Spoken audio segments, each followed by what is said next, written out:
Hey, beautiful listeners. Welcome to another episode of Third Eye Awakening. I've got with me today Chris Wutzke, another third of the trifecta of brilliance from the Creatures of the Night podcast. And he's going to talk to us about his spiritual awakening experiences, which are super cool. I am already in on a few of them. And we're also going to interweave some like Akashic Records reading in here too, which I think is going to be a lot of fun. So, Chris, welcome to the podcast. Thank you so much for being here today. Thank you so much for having me. It's funny that you should lead with Adam and then bring me in second, because he's like, I want to say solely responsible, but a big portion of breaking me out of the matrix, so to speak. So it's fun to follow him, and not only invited him, but two-thirds of the creatures to your home to desecrate it. So I mean, good on you. I'm sure the third is going to follow too. Hopefully, if he agrees. Well, let me just tell you, he's very, very, very emotional, and he's very upset that he was not asked. So he would love to come. I guess I like maybe didn't follow decorum there. I should have invited you all three together. No, you did it perfectly. You did it perfectly for our purposes, because now we can hold it over his head. That's right. Sometimes we need things to lord over our friends, don't we? Exactly right.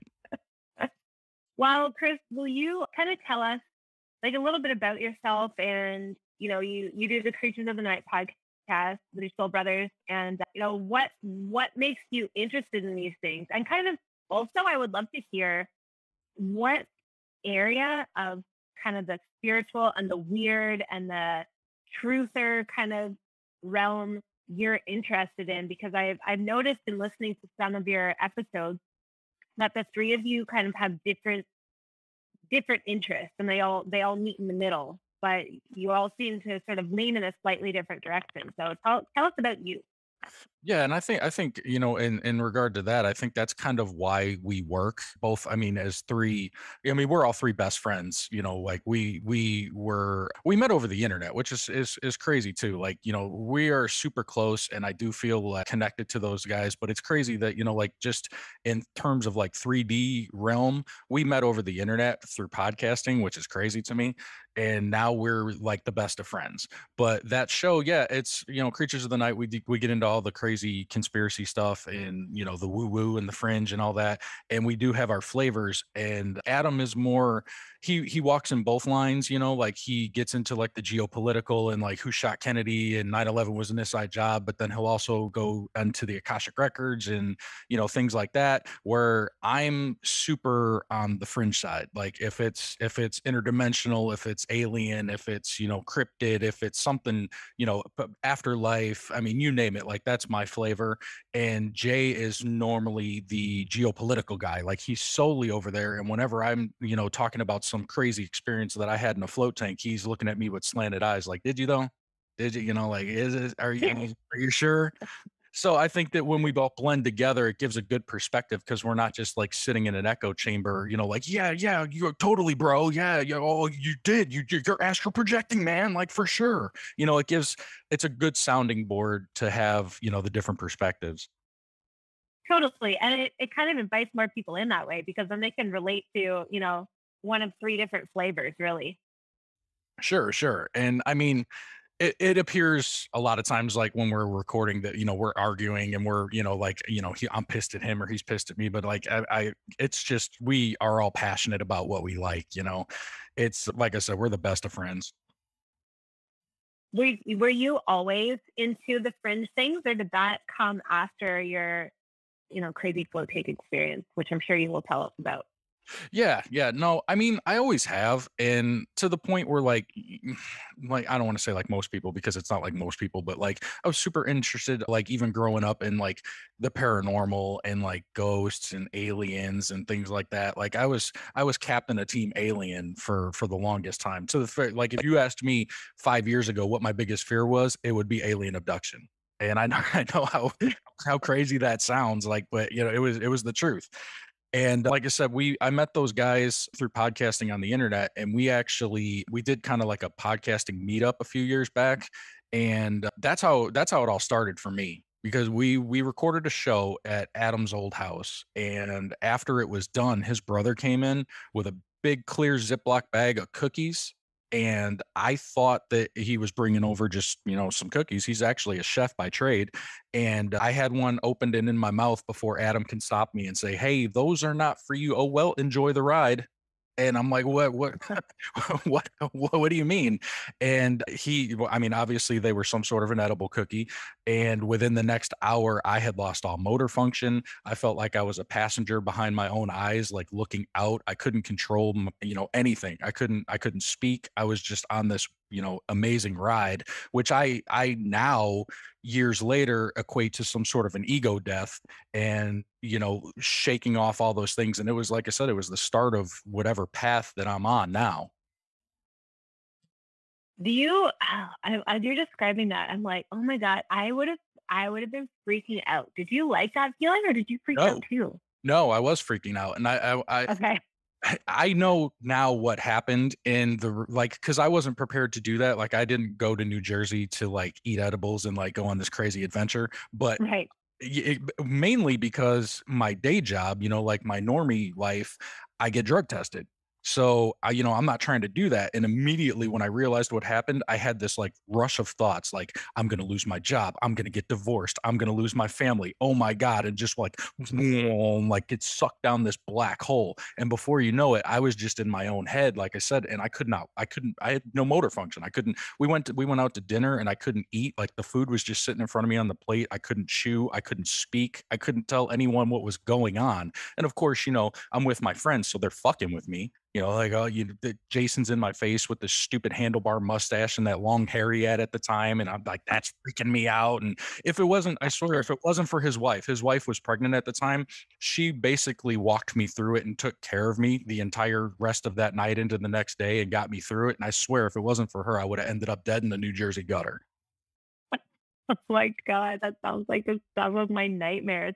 But as you're describing it, I'm thinking like it totally was an ego death because Yeah. what is your job? And this is gonna sound so disrespectful, but I don't mean it that way. But like what is a marriage? What is, like the things that we hold on to as identity things. So I'm definitely not saying like what is your marriage, as in it's not important, but when our ego clings to those things. I know mine definitely does, and I'm like constantly working at like prying its little grippy fingers off of the things that it uses to identify with. It just like latches onto them to be like, this is what gives me my identity, and this is what gives me definition. And so yeah, it probably was totally an ego death. Do you know what substance was in there?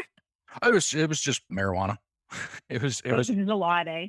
yeah, well, yeah, if you know the Simmons boys, Adam and his brother, they go deep. Like, even now we joke, his brother Bobby was the one that cooked them up, and like he's like my Yoda. Like, when he checks in on me, he's in my DMs a lot. Like, he's the Yoda to my Luke, because I get emotional about it a lot, and it sounds so stupid, like, I get emotional about it, but I tell him all the time, I'm like, I'm a different person because I know you guys, and that's not hyperbole, and that's not,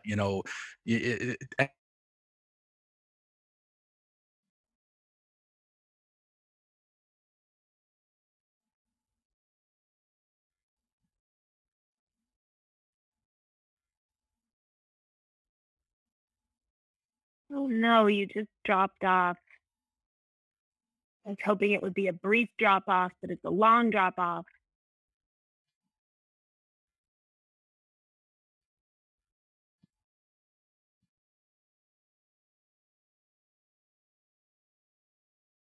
did you lose me? There you are. Oh, did you lose me?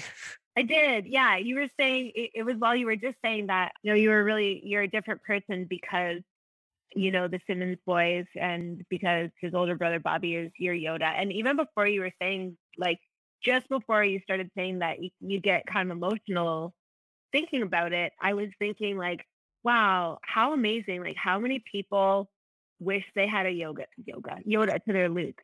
Like, what a cool thing to have.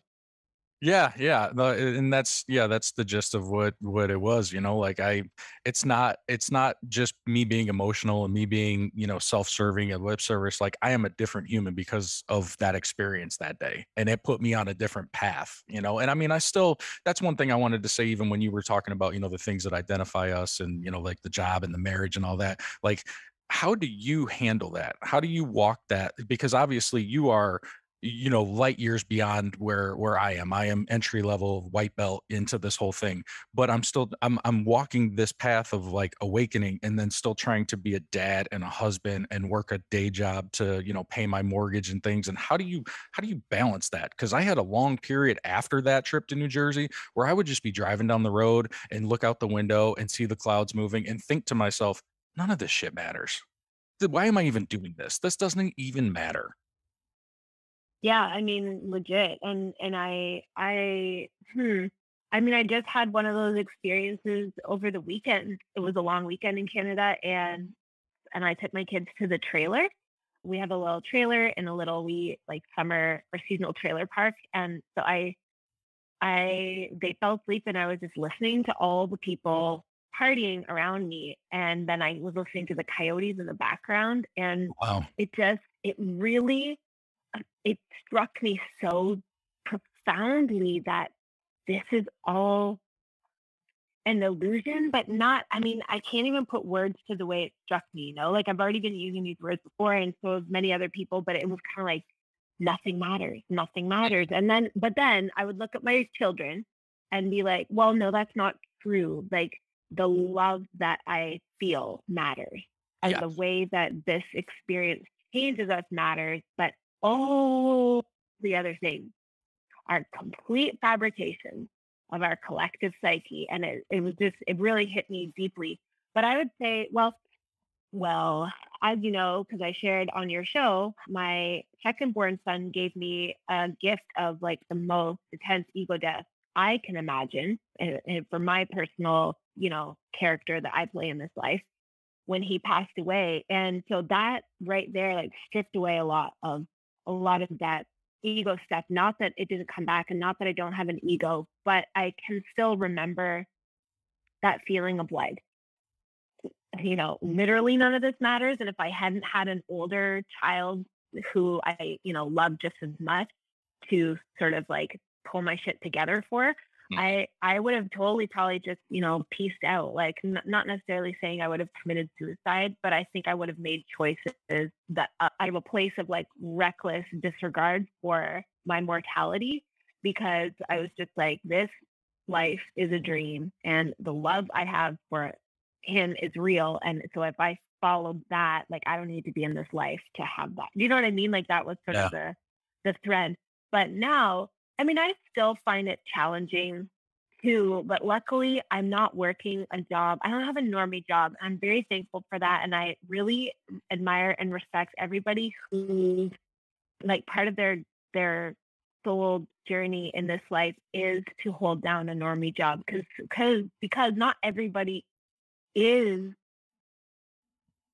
I don't want to say supposed to because I don't think it works like that, but No, I think you don't you're have right. to leave your job in order to be an awakened being and like a master consciousness in your incarnation.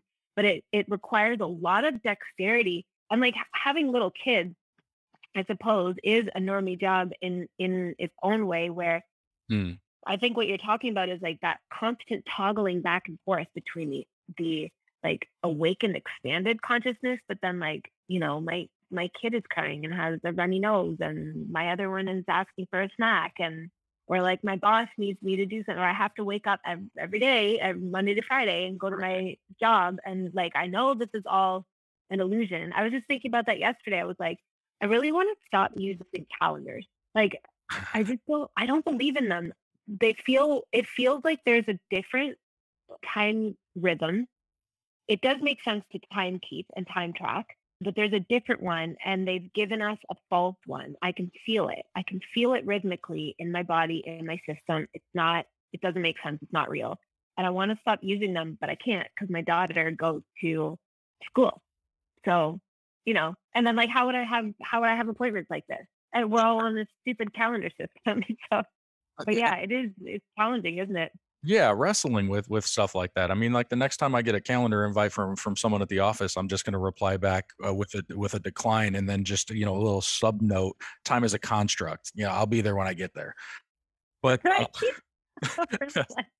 Right. I meant Reevaluate the Gregorian timekeeping system. And right, right. then your colleague is like, what the fuck?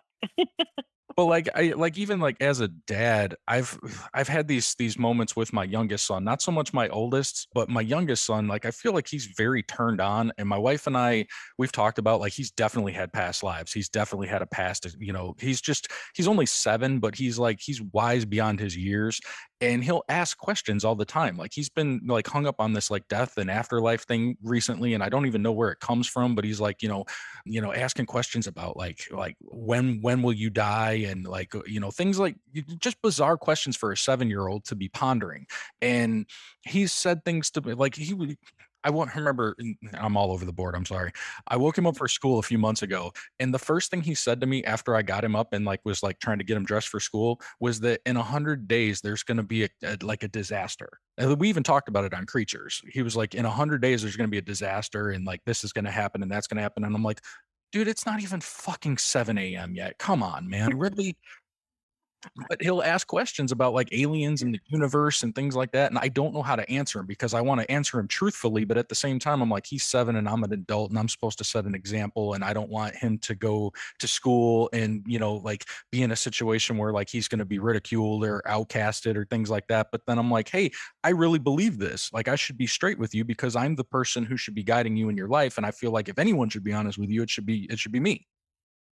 Well, 100%. I mean, I totally agree. And I think like, we were conditioned in our generation to have that response of like, whoa, we have to sort of protect ourselves. And it's a trauma response, we have to protect ourselves by not, but by learning how to meld with like the bigger group and sort of like mold our identity. It's a little bit hive mindy, not completely, but at school, like it's coming from an amazing place that you just don't want to inadvertently set your son up to be in an awkward or potentially traumatizing social situation by talking about things where he's going to get like ridiculed or looked at like he's got 3 heads or something like that. But ultimately it sounds like he's probably going to put himself in those situations anyways, because he's already thinking about these things. And so really, I would think that he just really wants to hear your actual, and like, that's just going to help inoculate him so that he can be his true self, despite the reaction from the unawakened masses, so that he can navigate their unawakenedness from a place of personal, what's the word, like loyalty to himself and his own views, rather than navigating it from a place of like, I don't want anyone to know that I'm like secretly a closeted weirdo that thinks about death and aliens and predicts world disasters before 7 a.m. Well, I mean, and I want to nurture that side of him too, because like I'm like, and I don't know who they is, but I was going to say, like they say, kids are open as they're younger, and like as they're here and exist more in this reality, they get more and more closed off to, like supernatural and extrasensory type things. And I'm like, if you're experiencing some sort of like tapping into, information that you have like stored within you from some other lifetime, or if you're just, some sort of a starseed situation, one, I'm stoked about that. And I don't want to like put that flame out. Like I want to like talk to you more about that. Like maybe you can help me as the child to the parent versus the parent to the child. Maybe you can guide me a little bit, man. Yeah, totally. Right. Totally. I think, I mean, what a beautiful thing that we live in a time where, even though we were socialized differently, like a lot of us who are parents now, when we recognize these things in our kids, we're like, yes, more like this, open it up, tell me about it, talk about it. Well, and back to what I was saying earlier, 3, 4, 5 years ago, that wouldn't have been the case. But eating eating a home baked pastry in New Jersey shook something loose in my stupid brain.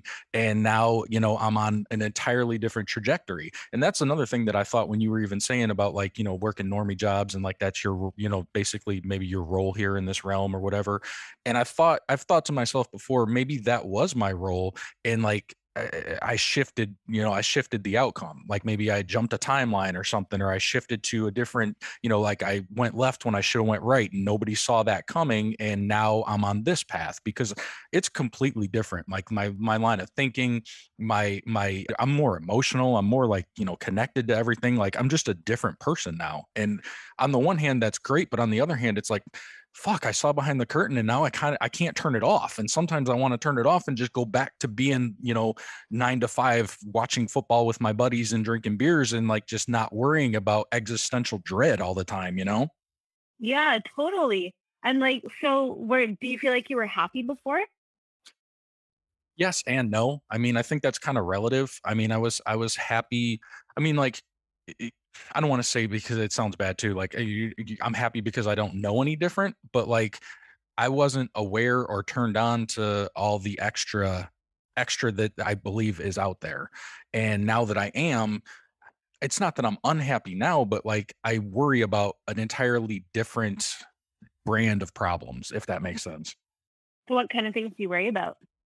I don't know, just if I'm doing it right, like like I've this year alone, I've experienced a lot of death around me. Like I've had 3 deaths in my life this year. Like my dad died earlier this year and we didn't really have a relationship. And that was kind of a weird thing because like a part of you's gone, but you didn't really know him. So like you shouldn't miss him or you shouldn't have any kind of feelings. Like I don't say you shouldn't. I mean, like you feel how you feel, but like that was kind of a weird one. And then last month, one of my friends of like 30 years passed away, and he's just a couple years older than me.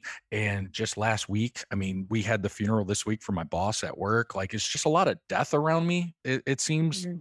this year. And it's hard to navigate. And I think to myself throughout all that, like, am I doing it right? Like, am I, touching people's lives the way I'm supposed to? When I'm gone, are people going to remember me, in a positive light?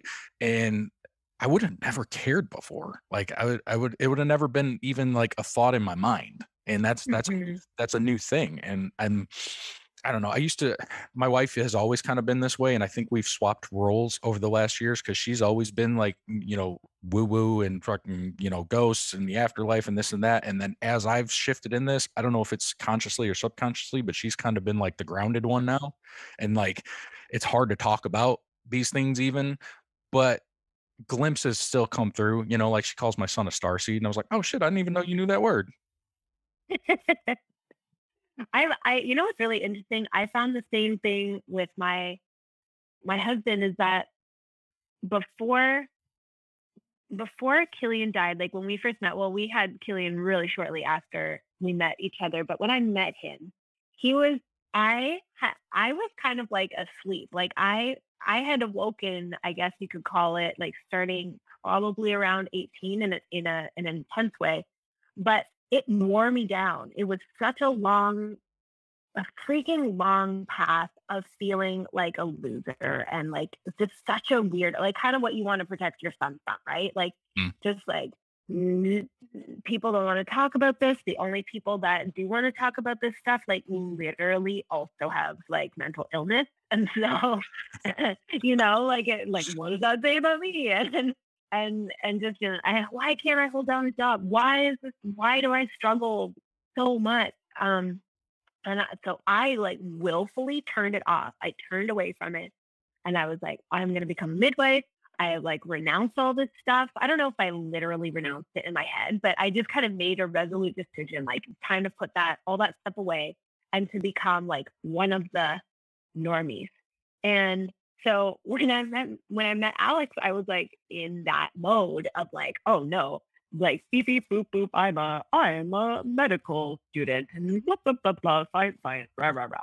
And he was talking to me about like he'd just been on a Vipassana retreat and he meditated twice a day and he had tarot decks and whatever. And that was one of the reasons that I knew that he was my person because I had always felt like I had to hide that stuff from everybody else I had been in a relationship with because they, would make fun of me. And I went to his house and literally found a bunch of we had the same book.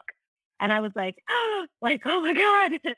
But then I still kind of maintained that because I was literally in like a medical training program. And then and so then he took me to a crystal store.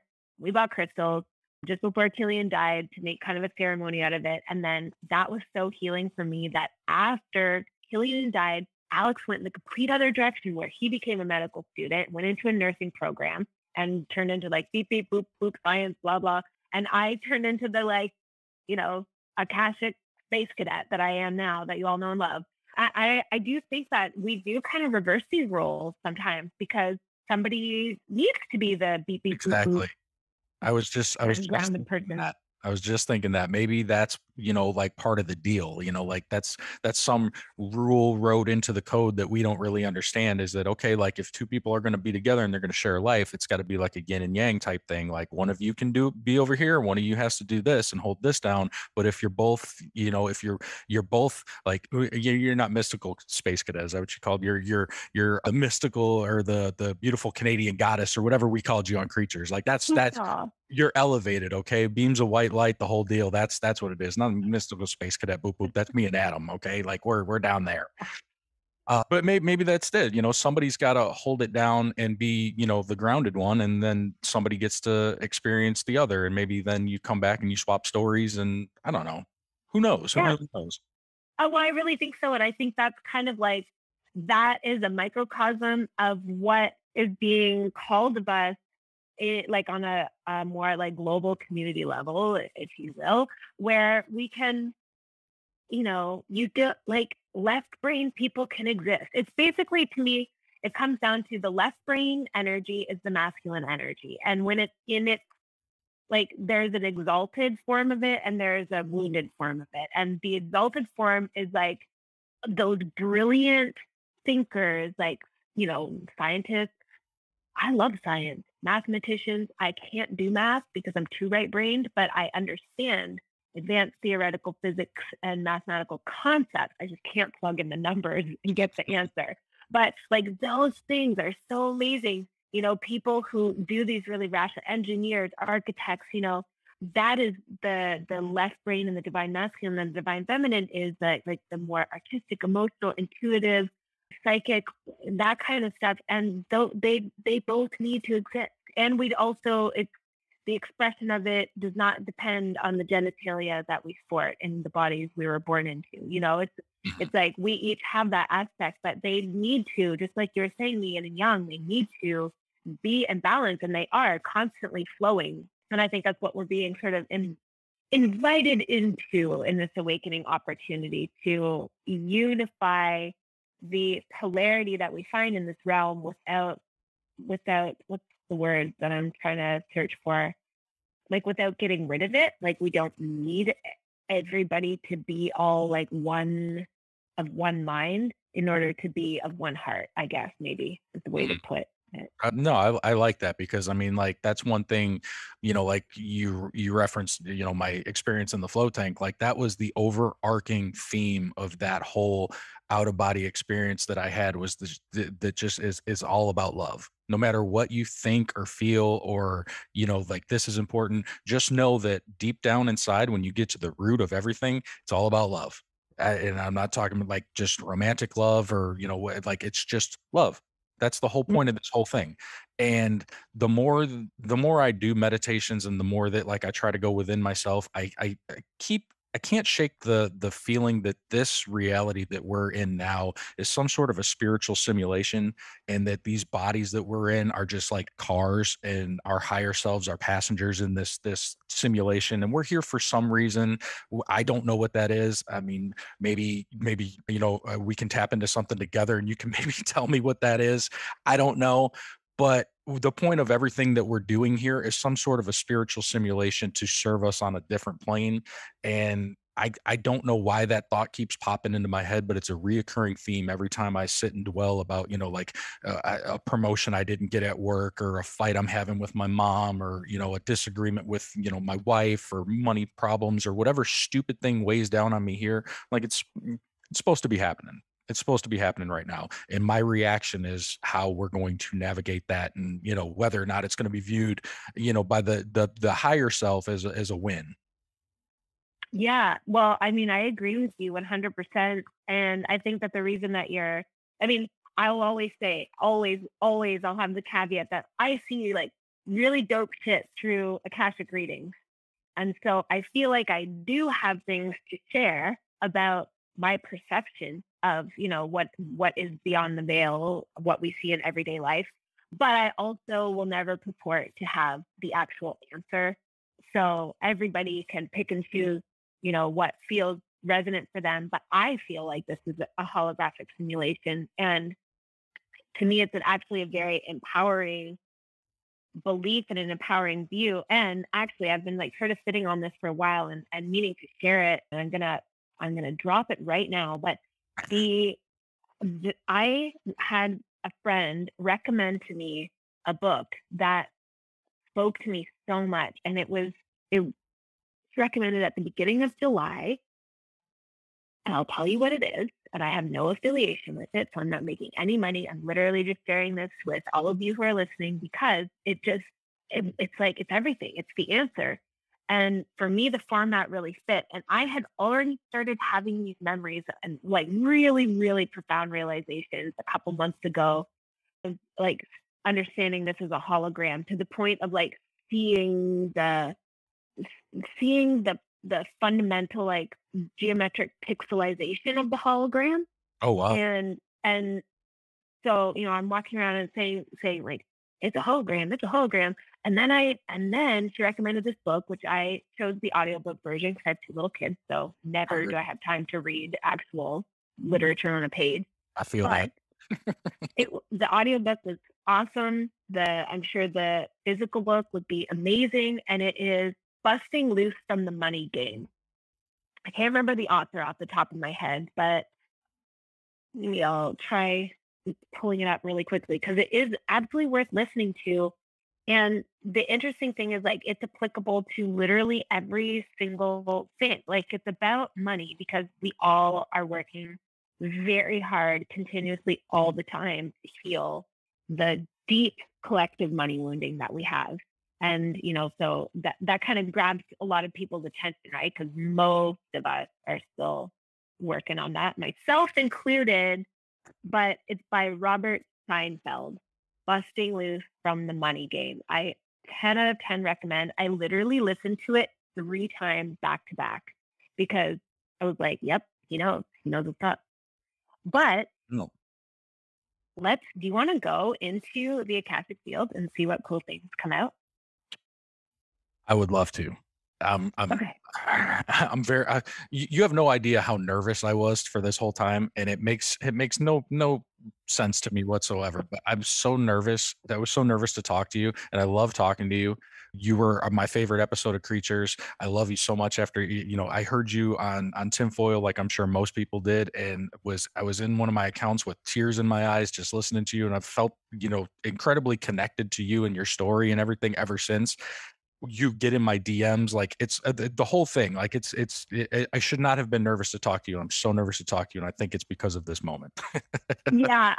Okay. First of all, like I wish you could see the smile on my face. It's like humongous, and I'm like literally air hugging you across time and space. I'm like, oh, Chris, I love you. and then also, just so you know, a lot of people show up for their readings, and they're like, I'm really nervous, and it never, I don't think, I mean, somebody might write me and be like, yeah, my reading like fucked my shit up. But I don't think so. I think everybody comes away just feeling like, oh, God, I'm so validated in the things that I already saw or understood. Or like some new thing was revealed to me and like, oh, I really get it now. So I feel like the record keepers work through me through a very gentle energy. Okay. So that's my preface. Okay. Let's do this. Okay. So the way it kind of works, I probably should have told you this off air, but hey, everyone, you get to listen to my Akashic Reading preambles now. But the way it works is that I used to kind of ask people to come up with questions, but it turns out I don't actually need questions anymore. But what really helps me Because if you kind of like, if we imagine this as like an infinite ocean of information, and I am the ship and you are steering the ship, so that, we go in a direction that you want to go. Because sometimes, very rarely, but sometimes people will show up for a reading and they kind of want me to just like channel cool shit for them, which I can do, and others work in that way. But it activates a part of my brain that is like, and this is always present in every reading I do, that is afraid that the information I'm giving isn't actually like going to make a difference for them. And so it really helps me if you direct the ship a little bit to the places you want to go, because then that part of my brain can calm down and just chill out and take a back seat. And I can feel more confident that, like, oh yeah, whatever comes up is like exactly what you want to hear, rather than like, hey, it's a whole infinite ocean. Pull out something that, is going to make a difference. You know what I mean? Yeah, yeah, okay. I know exactly what you mean, and I'm gonna do my best. Okay. Okay. So basically, all I'm saying is like, let me know what topics you want to look into. Like, let me know, what areas to go. Okay. So why don't we start out by, you can ask your first question or tell me the first thing you kind of want to look into, and it can be anything. And you can give me, whatever kind of like backstory or context feels important to come through. Okay. Well, one thing that's been on my mind for the last few years since it happened was, is this my first time in this spiritual simulation, in this realm? Is this my first go round? Because I don't believe it is. Okay. All right. I'm going to do my little tune in process. It's going to take a couple minutes, but guess what, everyone? It's going to be edited, so you won't have to sit through the 2 or 3 minutes of silence. Okay.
This is absolutely not your first go round here in this simulation. You have a good handful of, I don't know how many. I mean, I can look into that if you want, but like it's numerous life simulations, or past lives, as we colloquially refer to it, going on. And what I feel is, okay, I don't know how this will land for you, but you actually are a part of a far more advanced consciousness collective than you realize.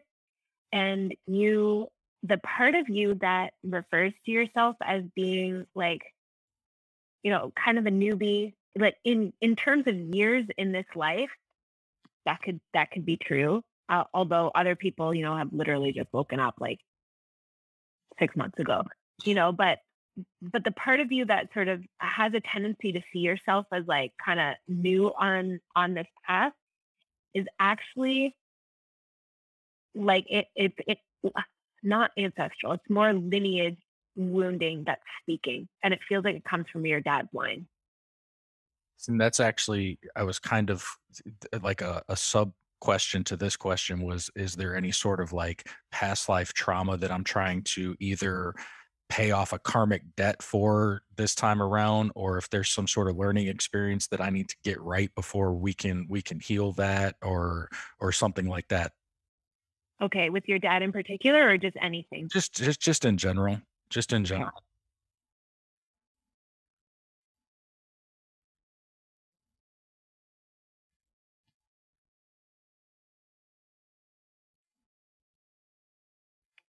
The first thing that's coming through is it feels like there's somebody in your life, but I don't know how present it feels. Like I don't feel like this person is up in your space or your everyday life right now. That it's somebody that you have a tense relationship with. I think it's a male, but definitely from a past life, it's a male. It feels a little bit like a brotherly energy insofar as like it doesn't have to be your actual brother, but it could be. But it feels like it's somebody who is around the same age, like sort of a peer. Mhm. And does does that ring any bells before I go on? Well, I have a brother on my dad's side, but like I've only met him once, and we don't really speak. I have a lot of friends that are like brothers. I have like a lot of lifelong friends that have been in my life since an early age. And then again, like I have the new soul tribe with like Adam and them too. So I mean, like it's hard to say. Okay. So the energy that I'm feeling, like I'm seeing the past life right now, and it feels there's a it's like a tension, rivalry. Let me see if I can get the actual details about it.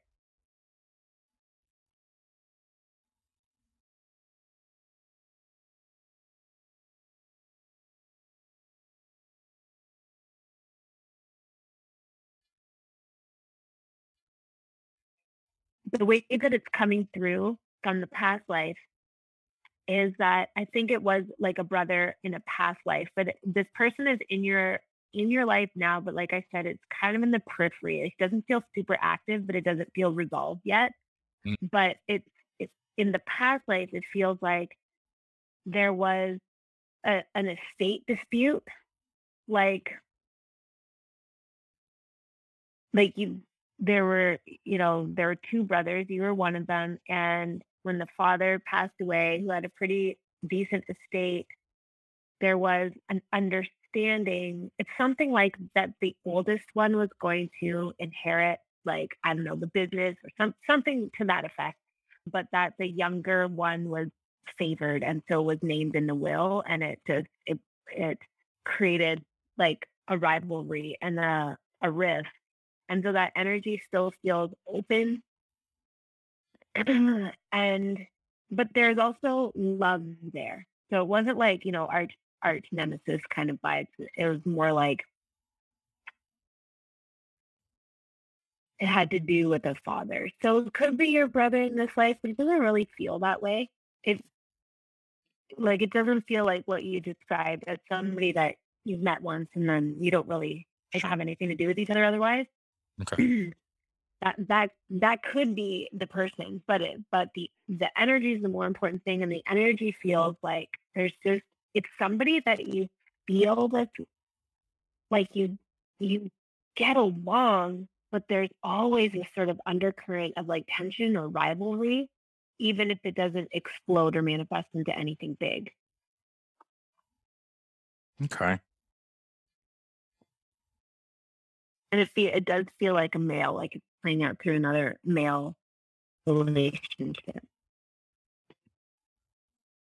Okay. Nothing that like jumps off the page to me. Okay.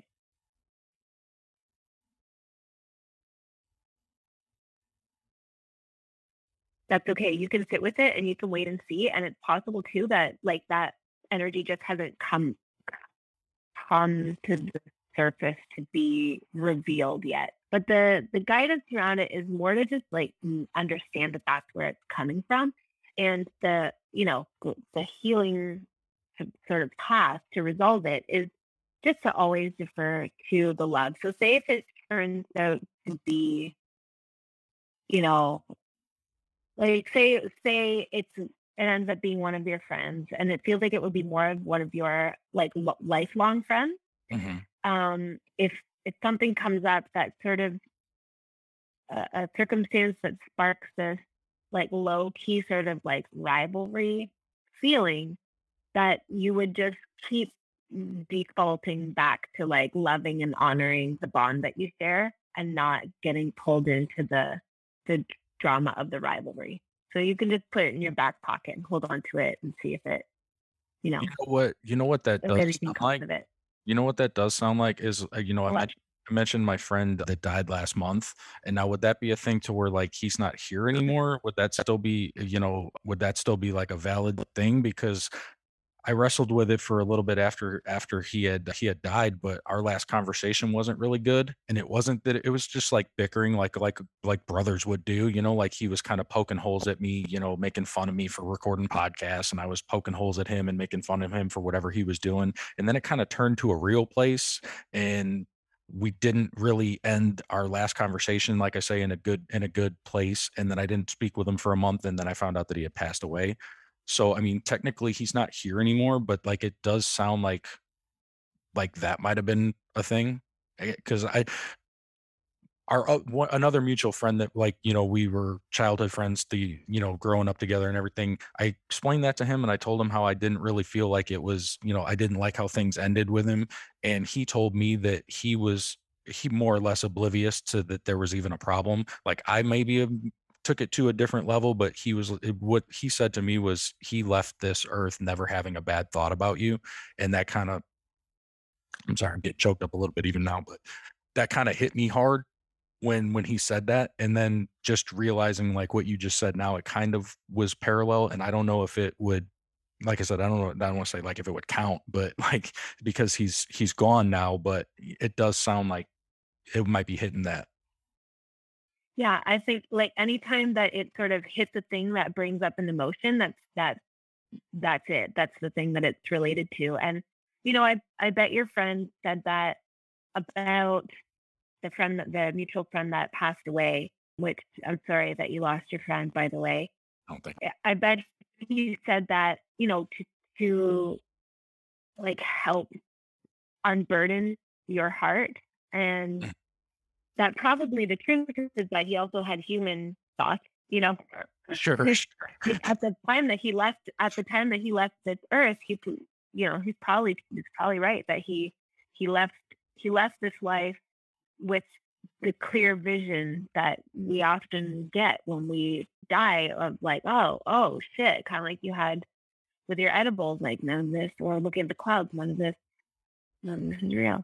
And then those things don't matter. But he also, leading up to it, probably had human thoughts, and just as you've had human thoughts, and that is exactly, it feels resonant to me. That's kind of the energy that I'm feeling, and trying my best to describe is a feeling of like the petty thing, the argument, Mhm. the the rivalry, whatever it is, like the thing that kind of turns you against your brother, like it just default into the love and the bond, and you can still do it even when he is passed away. It's like on your end, you just like let yourself release, which I'm sure you've already done. Mhm. Any residual painful thoughts. And maybe in a sense, that's why that argument came up right before he passed away, was so that it would lead to the resolution of that, open-ended scenario from a different life. Like sometimes they get triggered, and that's enough for them to resolve themselves. Wow, okay. Now I'm trying to be present, so I'm not remembering exactly everything that you had said, or initially, but you mentioned my dad. Hmm. The only time that I ever met him, like, face to face in my life, I was 29 years old, I believe, and we tried to spark up a relationship, and I went to visit him in Tennessee, and we spent a weekend together, and just kinda, like, visiting with each other and getting to know somebody, and he said something to me that I didn't realize in the moment, like, how strange it sounded, but, like, as I've, walked this new spiritual awakening type path, I've thought about it, numerous times. And it's weird because like he just met me, but he asked me the question, did I feel like I was supposed to be or how did he word it? Do you ever feel like you were born in the wrong time? I think is how he said it to me, which I think is a weird question to ask your son that you just met, or a weird question to ask anybody that you just met. But I was wondering if maybe that was something coming through to him to kind of maybe and like crack the shell, almost like, because at that point I wasn't thinking about anything like that. Like I think my answer to him was like, I mean, I kind of like 80s movies, so that would have been cool, like, and he kind of just looked at me and like let it go, like that was the end of it. And I was like, I wonder if that was like some sort of attempt to like crack that like, normie shell even way back then. Okay.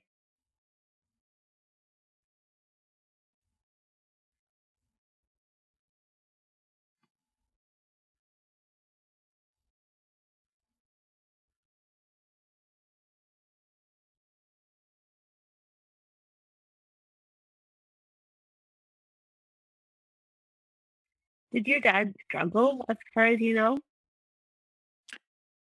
Like in what aspect? Like, it manifests differently for different people, but just like a feeling of like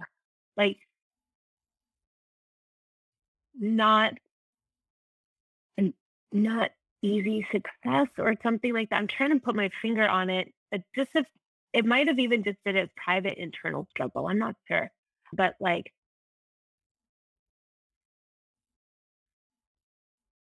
well, not he. It feels like it was coming more from him. I guess is what I'm getting at. Of a feeling of like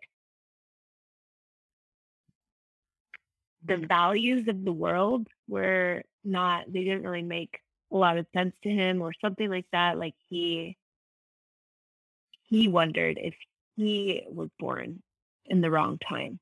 Mm.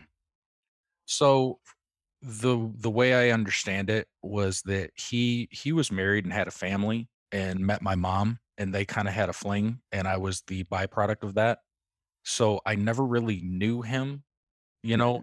I never really knew a lot of him. Like I knew he existed, obviously. I mean, like I didn't get here by accident, but once I became an adult, and I actually the funny enough, the reason I reached out to him and tried to find him in the first place was because my wife became pregnant with our first child, and I wanted to call and basically do like a 23andMe and just be like, "Hey, do you got any like underlying symptoms or diseases or anything that I should know about? Because my wife is pregnant."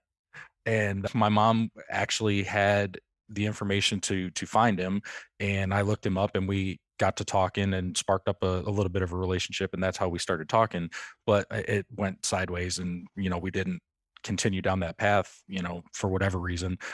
But I mean, when you said like values, I mean, like maybe something like that.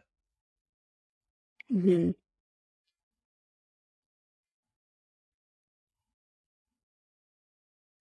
Yeah, I think your dad had like a secret internal struggle, what it feels like, or just like a melancholy something. Hmm. Didn't I don't know, like he could like kind of play the game, but I don't know if this is true. Again, kind of the way it works is like I feel the energy and it arranges itself in little images, but I don't know if those are just symbolic or if they're real. But it kind of feels like he wasn't like overly successful and didn't always feel happy. Like, or not always. He didn't really feel like truly happy. Not that he doesn't have joy, but he just it feels like he maybe had some issues with melancholy. And one of the things that I think he thought that he was born at the wrong time. I think the values that made sense to him were the values of like the late 1800s, and he kind of wished that he was, I don't know, like a fur trader or something like that, something to that effect. Like he kind of always wanted that. I don't know, like maybe he was like a bit of a lone wolf or something like that, but he ended up being a family man. And I could see that. I could see that. I mean, from what little I know about him, I could definitely I could see that. and for you, the connection that I feel with you that wanted to be released is a feeling of like, okay, let me see. When I was tuning in at the beginning to the sense of like, oh, I'm new at this, where you don't fully acknowledge like that you've done a number of lives. You do have quite a lot of experience here. It feels like it comes from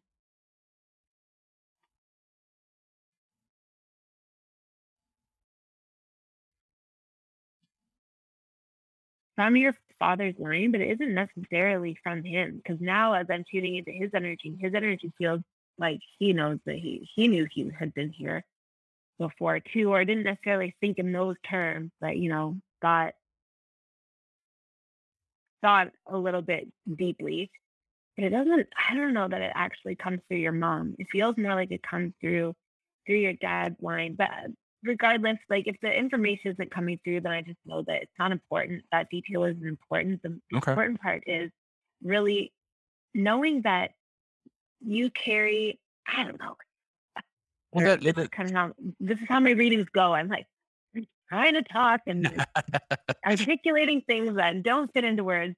No, no, no. I So understand. But I was even going to say that in and of itself, that it's not important is kind of important because like that clears up. You like, don't. There's no reason to hold on to any of that anymore. It's not important. It doesn't. It's not part of this mission. You know what I mean? yes, yes, and it doesn't feel like it originates with you. It feels like you came in with a cloak of belief that you kind of inherited, and it doesn't feel like it was necessarily programmed into you. It was more just like an inherited belief passed down through your genetics of like perceiving self as being very, I guess grounded is probably the best term, but I mean grounded in the sense that like you were describing before about your pre edible pastry experience, that like that was never, so the 9 to 5, the one that was content with 9 to 5 and watching the game with your buddies was never actually you. It was more of a level of consciousness that was inherited, but it's not even a level of consciousness. It was like based on beliefs that were inherited. And the whole point of this whole ramble is that it isn't, you're right, it isn't important, and you can let that go because it is sort of still holding you back. Like it's a beautiful thing that you have a beginner's mindset, and yet your soul has a lot more experience than you're giving it full credit for, I guess is what I'm trying to say. Now, is there any way to tell if all that experience and all those prior iterations of life, is that something that was all taking place on Earth, or is that like a little?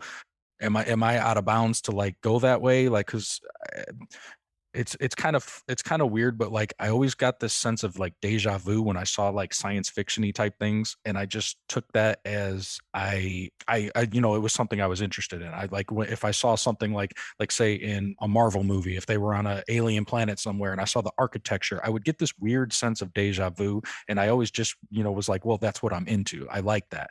But like even like I'll play a sci-fi esque Xbox game or something, and like all of it, like it feels so familiar to me, and I didn't. I don't want to say it like because it sounds even funny to say it, but like is all that experience from Earth? Yeah, that's not out of bounds at all. I love these questions. Okay. I'm glad you love it because I'm struggling to get the words out. But you are literally the only person on the planet that I could talk to like this and not feel completely like a crazy person. Aw, that makes my heart glow.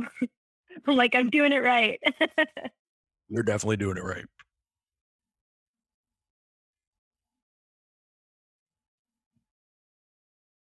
Yeah, you're definitely an alien, dude. You're definitely an alien. I see you being associated strongly with the Zeta collective. And now I gotta say, I don't think the Zetas are the same thing as the Greys. That I believe that is a misinformation that we've received. The Let me see if there's another one. Sometimes people are like kind of hybrid. Yeah, I'm getting Zeta and Alpha Centauri. You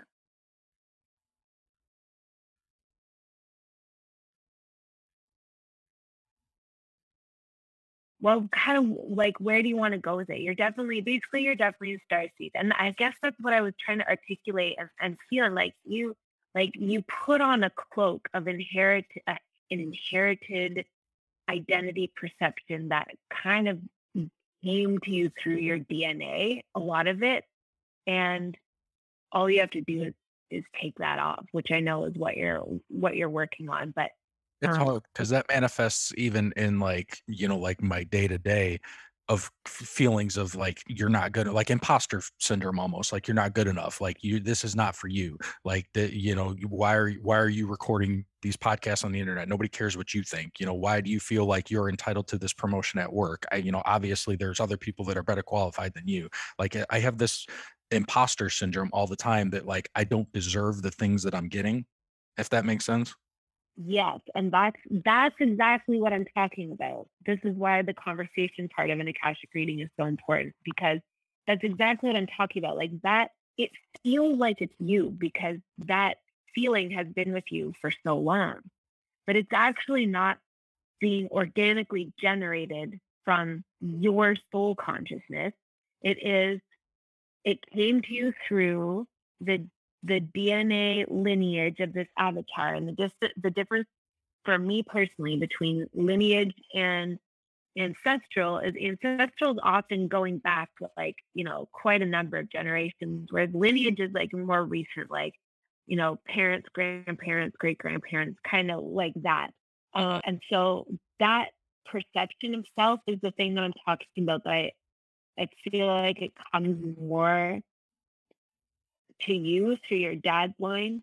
But maybe I'm wrong about that too. It really doesn't matter. It comes to you from your DNA and it's not really you. So even being able to recognize that and just like, when you have those thoughts come up, being like, oh yeah, like those aren't mine. Those are things that I inherited and my job is to clear them, which clearing them is just like hearing them and then not fighting with them. Okay. Yeah, that was kind of like a thought I was having, even like, like to hear you say that, like, yeah, there's some sort of like extraterrestrial type, DNA or scenario or whatever going on in the soul conscious. But like, what do I do with that? Why am I here? Like, what is, if there's any way to like realize what my objective is this time around. My favorite question of all. Okay. Oh, I'm glad I'm fumbling through it, doing it right, dude. Then I guess. Okay.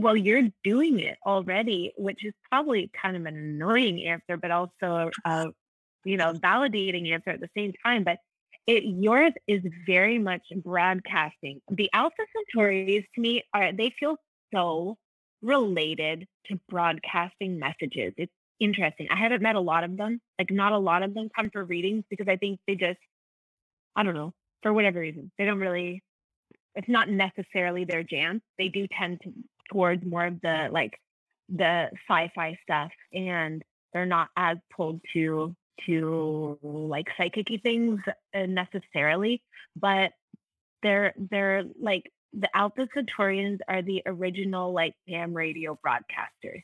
Like they're the ones that put the technology together to start like unique individual people not associated with a broadcasting corporation being able to broadcast from their own like little home, studio. And it's progressed now into podcasts, but you're doing exactly like you're doing the work of your collective. And all you have to do is just like further own it. That like, what if you just really sank into it and you were like, I wish you could see me, like kind of, have a little bit of a strut going, like, yep, this is what I came to do. And it doesn't even really matter what I'm talking about. Like if you think of the original, like, back in I guess it's probably the 80s when ham radios were a big thing, right? Mm-hmm. People broadcasting a show on their own little, station wavelength. I don't even know how it works because I'm not Alpha Centaurian. But like I can just see it, and it always shows itself to me. Like people just at home, you know, just speaking out into the ethers and knowing that somebody somewhere is picking it up, even if they don't know who that person is, even if they never connect with it, somebody's picking it up, and that's enough of a reason. And back then, the chances of, like a large audience were very, very slim without being part of a broadcasting, a bigger broadcasting group or corporation. And yet they did it anyway. It's kind of that energy of, like really owning that, man, your broadcasts are important. The things that you talk about, whatever topic, you don't have to have, sometimes like I can hear your brain feeling like, but you don't have like enough like wise shit to say or something like that. But it doesn't need to be like wise stuff. You can just literally talk about, just nerd out on whatever thing is on your mind and you're interested in, and that is what you're supposed to do. Now let me see if there's any other information that comes through about it. Okay. I always feel the Alpha Centaurians too are like strongly connected, and the Zetas, but man, those Alpha Centaurians feel like strongly connected to space, meaning that it's almost like you are an antenna yourself. And I don't know if you've ever had experiences with seeing UFOs so far, but I feel like if you haven't, you will. If you have, you will see more. Like you are transmitting a beacon out to space and they are contacting you. It's a very telepathic kind of group, but a different form of telepathy than some of the others, meaning it really feels like literally it's coming through an antenna. Like you have like an energetic antenna that goes up and receives information. So I don't know if you like, would you relate to having like random thoughts coming to your head that are interesting and you're like, where did that come from? And does that happen? A little, yeah, a little bit. So much, I don't want to say so much so that I don't recognize it, but like a lot of times I don't even realize that it's happening. Hmm. Like, yeah, well, exactly. Like, where did that come from? Or, yeah, no, I definitely relate to that. And I can't say that I've had like an experience where I've seen a UFO or anything like that, but it's not for lack of trying. I mean, like, I can't tell you how many times I'll light a fire and sit in the backyard and just stare at the stars and kind of like I view it as more just grounding myself and like trying to just put myself out in the environment to invite something like that to happen. But I can't say that it ever has thus far. Where are you in Florida? Yeah. Hmm. Yeah. I feel like maybe it's possible that going on a little road trip will bring them. But also, do you ever like literally talk to the sky and be like, I do. It's oh, funny. It's funny you say that. Yeah, it's funny you say that because we have a pool and a hot tub set up, and normally we're doing that at night. And when we're done, I'll shut it down, and I have to go outside of like my little screened-in area and go over to the pool pump and the heater and turn everything off and whatnot. And I'll usually stop there and stand and turn and look up because it's where that is. There's a clearing in the trees, and it's a good spot to like just look at the sky, and I'll just sit there for minutes and minutes on end, and just look, and I'll either actually verbally or internally just put it out there like, hey, this is a call. Like, yeah, anybody stopping by? Is anybody near? As I'm just saying, hey, as weird as that sounds, like I'm sorry for like bringing the kooky to the third eye awakening right now, but like I do it. And taking the trash out, I'll stop at the street after I take the trash can down to the street, and I would just stand and look and like, that star looks a little weird. I wonder if that's actually a star. Like, what's going on over there. I do. yeah, yeah, yeah, yeah. You're doing exactly what you're supposed to do in this life. All you have to do is own it. And I feel like you're going to receive some forms of contact. And I guess, the annoying question, if you were to talk to my full sister, Heather Thomas, who also loves the aliens, she's like the biggest alien fangirl. And she'd probably like commiserate with you at the annoyingness of this piece of guidance, but it's like they're going to show themselves to you, and they'll show themselves when you're ready or when the time is right, I guess. But that's just totally what I feel is like your human is grounded, but your soul is, you have this space soul. Well, now and see, then that's and I didn't actually tell you, like the story in this forum about, like what happened to me in the float tank, but like that kind of, and not to bury the lead, but that kind of like makes me think like of that experience, that out of body, because that was a question that like I just was going to ask your opinion on. Like, do you think that was like an astral projection type scenario? Do you think that that was like just strictly consciousness, like what that was? And like maybe it was some sort of like tapping into what you're saying now. Like maybe that was because there was an aspect of that story. And I mean, I could get into it with you if, like, if slash when you want, but where I felt like I never saw another like being, I never saw like the form of it. Like, people say they go on these DMT trips and they see like the machine elves and things. It wasn't like that, but I did feel like there were people there, or there was something there. And at multiple points during that experience, I felt like they were working on me, like I was being repaired in some way. And now that you're saying this, it kind of feels like the pieces are starting to fit a little bit about maybe what that was. Mm-hmm. I am so excited to talk about this. Let's do one more Akashic question, and then we'll wrap up the main podcast episode, and we will save that conversation for the secret Patreon episode, because it's juicy and exciting. And like, I always get so excited when people are like, I feel like I'm getting work done. I see it all the time in the Akashic question. And I've also woken up in the middle of the night and been like, oh, I'm getting work done. Like, I'm in my bed, and yet I know I'm getting work done. I feel it. So we're going to talk about it. Okay. What do you have? One more question for the Akashic record?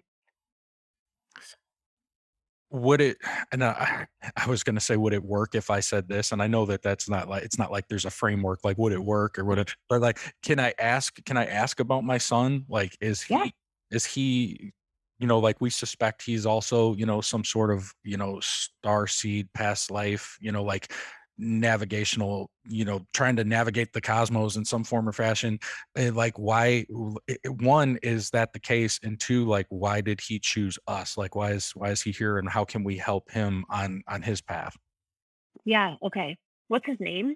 Oh wait, we're publishing this. You don't have to tell me.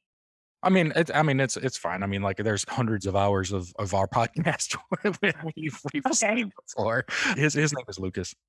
Okay.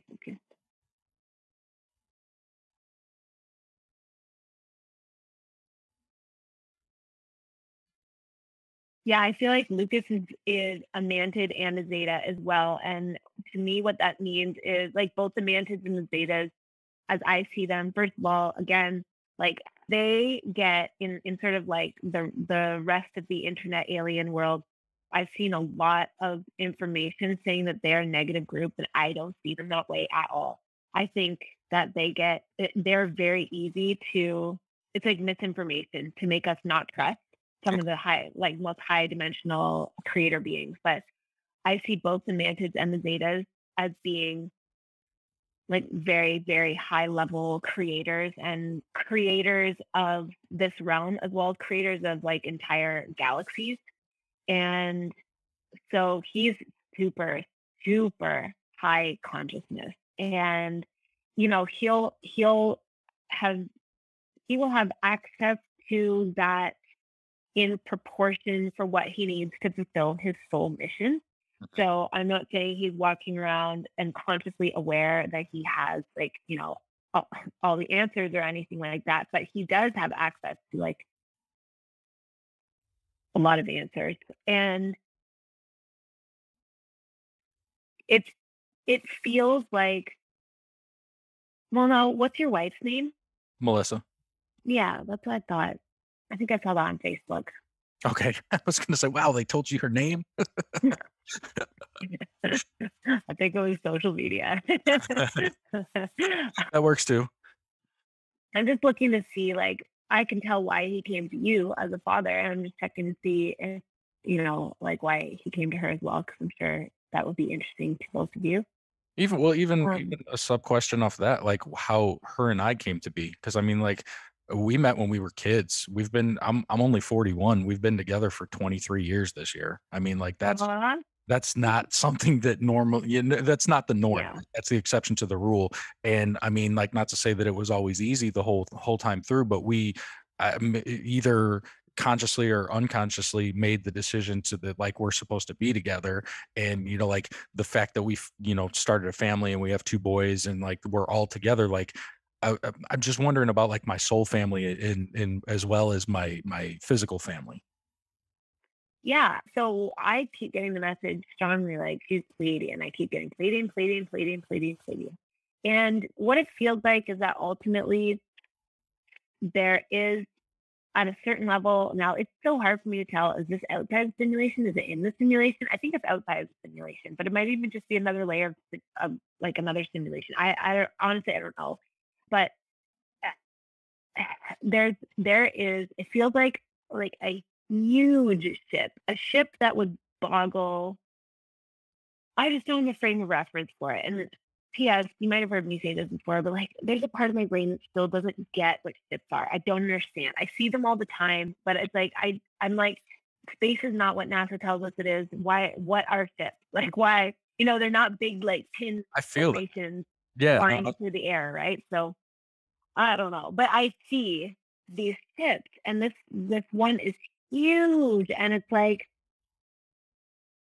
it holds a lot of different collective groups, like alien collective groups, and I see it's full of beings that intend to put themselves into this simulation for the purposes of a mission, and so you all are contract. I feel like your son is like 1,000 times older than both you and your wife. Like he's so, so. But it would make Um, sense. I mean, it would make sense. Sometimes, sometimes I could feel his frustration. yeah, no doubt. And so it just looks like you all planned to come in together. And the reason that he chose both of you feels like he has a strong mission. I don't think it's for me to say what it is. It's just a strong feeling, and it has kind of like a diplomat and ambassador feeling to it. Now, will it play out like that? I don't know. But those are like important qualities that he has of being able to bridge understandings and communication and like keep his cool when you know during communication exchange, I guess. And he chose to come in with the two of you.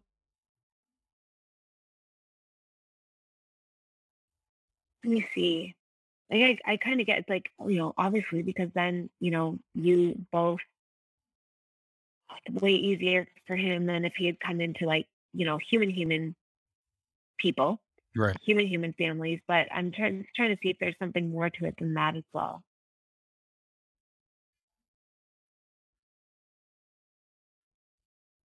That feels like the main reason. It feels like he's going to be involved at like quite a high level in his adulthood of,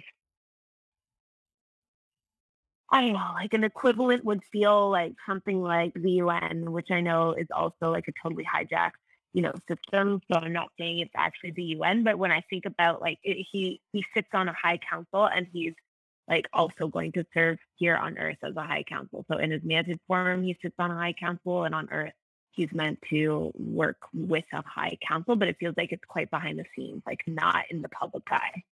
Okay.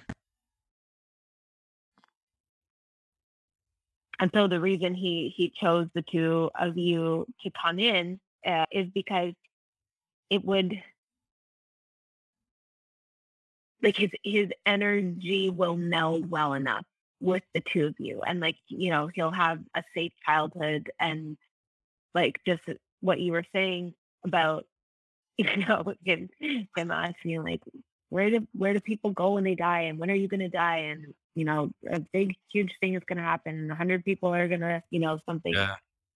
Like you're able to receive that, whereas in a different family he would be very shut down, and it would waste a lot of his time and energy in his his like teenage years and his early adult years having to like reopen himself back up. Okay. I mean, that makes sense.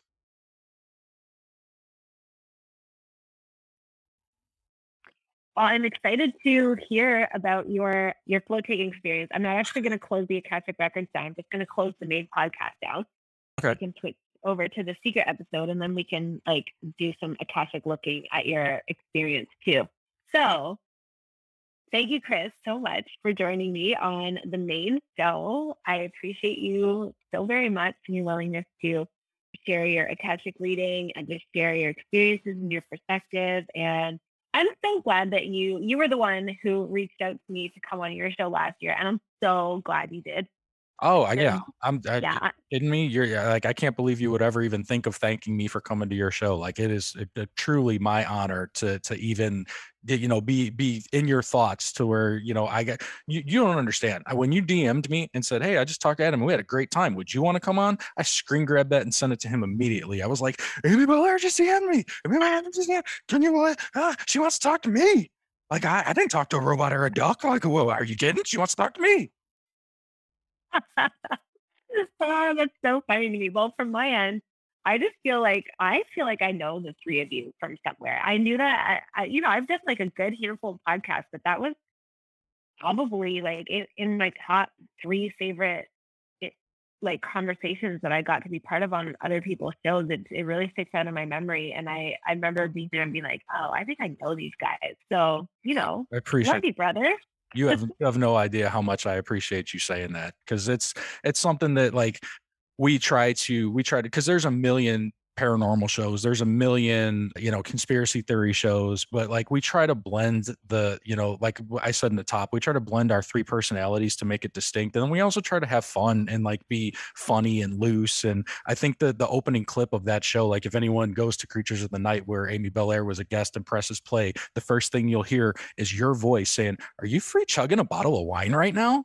And like that's just how we kicked it off, because Adam was literally sitting there with his shirt unbuttoned and his chest meat exposed, holding a bottle of wine going, we're gonna get weird tonight.